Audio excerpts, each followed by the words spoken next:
Hi, my name is Rohan Gupta, and today we will be talking about the Suez Canal crisis. Okay, now for some background information on the Suez Canal. The Suez Canal is an important shipping route between the Mediterranean Sea and the Indian Ocean. As seen in this map below, it stretches from Port Said all the way down through Egypt and into the Gulf of Suez, which later leads into the Indian Ocean. The construction of the canal was completed on November 17, 1869, and for quite a while, until the early 1950s, it was owned by private companies from the United Kingdom and France. When Egypt nationalized it on July 26, 1956, it caused conflict between the nations, as the countries thought that Egypt was trying to overthrow their power in their country. Now, the leaders of Egypt at this time, the president, was Gamal Abdel Nasser, and Anthony Eden was the Prime Minister of Britain during the Suez Canal crisis. Let's talk about the actual Suez Canal crisis. So England and other Western countries refused to support a massive dam project in Egypt, the Assam Dam. So the functionality of the Assam Dam was it would be a hydroelectric dam in the middle of the Nile, which can supply electricity all around Egypt. When every other country said no to the dam, the Soviet Union said yes. They supported Egypt. And Egypt took the support as they were furious at the USA. Even they knew that the Cold War was going on. And they didn't really care that the Soviet Union was a communist nation. And after the USSR got involved, or the Soviet Union, USA also got involved as a side effect of the Cold War. So back to the canal crisis. So Egypt nationalized the canal in a response to everybody saying no and to gain a bit of profit. By doing this, they petrified Israel, and Britain and France were quite angry that they had taken the canal, as they saw it as a question against their power. So they decided to have a military intervention.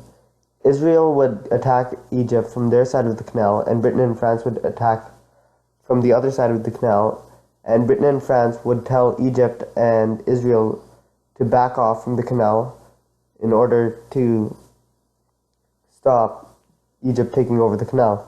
So with this plan in mind, on October 26, 1956, Israel struck Egypt, and 2 days later, France and England joined the conflict. As Egypt was fighting these countries, the Soviet Union wanted to help Egypt, as they wanted to be seen as an ally to Egypt.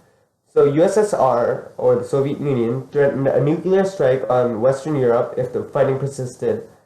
However, the USA, as they were fighting against the Soviet Union because of the Cold War, told them not to have a direct confrontation, otherwise they would attack it as well, Russia as well. They told France, Britain, and Israel also to withdraw, and threatened them with economic sanctions, which was a consequence of the crisis. It was a key factor in withdrawing France and Britain by the end of 1956. Also, Lester B. Pearson proposed that the UN task force be sent to mediate between the rival armies.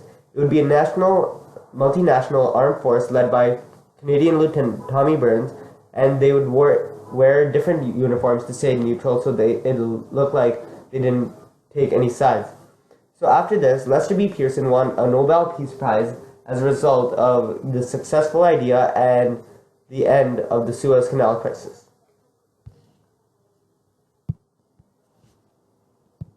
Picture of two UN soldiers on top of an armored vehicle by the Suez Canal crisis. They wanted to distinguish themselves from the fighting forces, as they didn't want to be seen as taking sides. So there's one with a gun and there's one just watching the situation, and the UN soldiers who went to the Suez Canal actually ended up staying there for quite a while because they knew in the Middle East tensions would rise up again. So why does this matter? Why is it historically significant to us? So, the Suez Canal is significant because it was a big stepping stone for Canada as a nation to act as a peacemaking country. It's also significant because it earned Canada an elevated status. So, As Canada had been seen as a peacekeeper, they were also sent peacekeeping forces to Rwanda during the Rwandan genocide. Hence, the fact that one peacekeeping mission led to another, it shows the bigger significance of how now the world feels that Canada is a peacekeeper. Another significance is the future Prime Minister of Canada, Pearson, earned a Nobel Peace Prize, which shows how Canada as a nation became significant on an international scale. At this time, the event was significant because it was the first time Canada did not support Britain. However, today, this issue is not as trivial as Canada's role as a peacekeeper is more significant. Since this event shows many firsts for Canada, it takes a meaningful place in the narrative framework of Canada's history. Here's an article saying the UN police force is Canada's plan. So it was written in a US newspaper, which showing it was quite a big deal that Canada had come up with a peacekeeping force to send to the Suez Canal and help solve the crisis going on down. So changes in the world and in Canada. First, this event was a changing point in Canada as it defined a new role that Canada took on. This caused many changes for many Canadians that supported Britain, as now loyalty to Britain was not regarded so highly.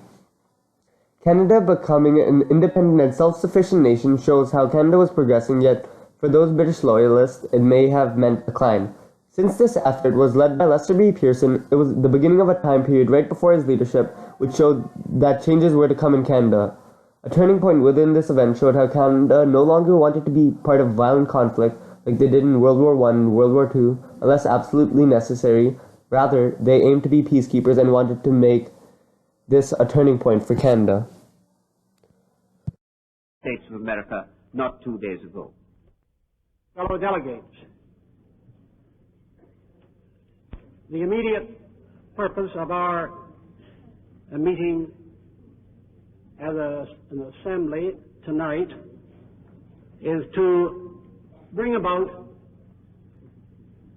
as soon as possible, a ceasefire and the withdrawal of forces in the area which we are considering from contact and from conflict with each other.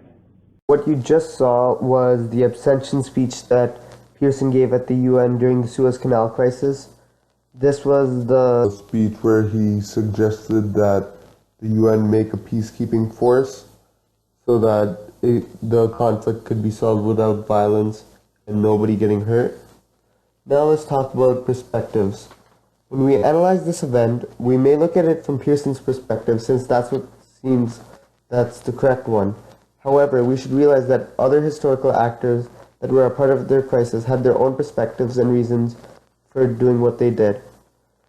While Canada's role as a peacekeeper was positive, we cannot ignore the perspectives of other actors. Therefore, it is necessary to understand the historical context of everyone involved. I have outlined the perspectives of what every nation involved thought. So Canada wanted to be a peacekeeper and didn't want violence to be promoted. That's why he suggested a peacekeeping force.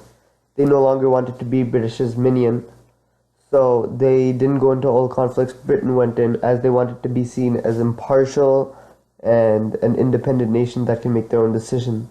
Canada wanted to be seen as a progressing society, and it gave Canada an everlasting reputation as a peacekeeper.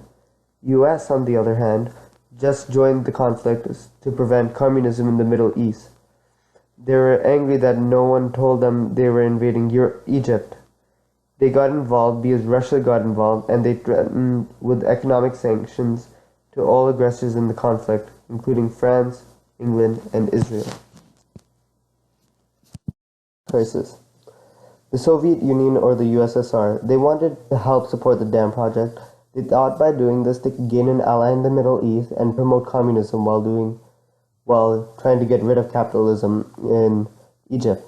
They supplied weapons to Egypt during the Suez Canal crisis, and they were even prepared to have a nuclear strike on Western Europe if the fight kept going. Egypt. Nasser wanted to modernize Egypt, so this is pretty much the whole reason it started up. He had plans to build the dam to produce electricity, as I told you earlier. He asserted the independence as Britain wouldn't give independence of the dam to them. And Nasser didn't really like Britain France or the USA, as they didn't support the dam project. Lastly, let's talk about all the aggressors in the conflict. So Israel didn't want a repeat of the Holocaust because they thought that Egypt was progressing towards their side of the border, and they were scared because they had enemies all around them. Nobody really liked them, like Palestine, and Egypt had been supporting Palestine in the past, so that was another reason they wanted to join into the battle. Britain, this was the end of British imperial control around the world. Egypt can be seen as the falling point of their empire. They also joined the conflict, Britain, after 74, because after 74 years they got lost control of the canal. Anthony Eden and Nasser had a poor relationship, and it got even worse after Egypt took control of the canal. Lastly, France. They didn't want their North African empire to see Egypt and cause uprisings, as that's what people tend to do. They see somebody doing something and they think it's right, so they go ahead and do it. They wanted to show some superiority in international relations, but they ended up losing it because the reason they kind of went wasn't really a really good reason. The companies running the canal were French. Okay, that's an understandable reason to go into conflict. And they also wanted to get back at Egypt for the Algerian rebellion they caused, because in the past times they've been helping Algeria rebel against the French government there, so they decided that's what they needed to do here. So thanks for watching. That's all we had time for today, and have a good day.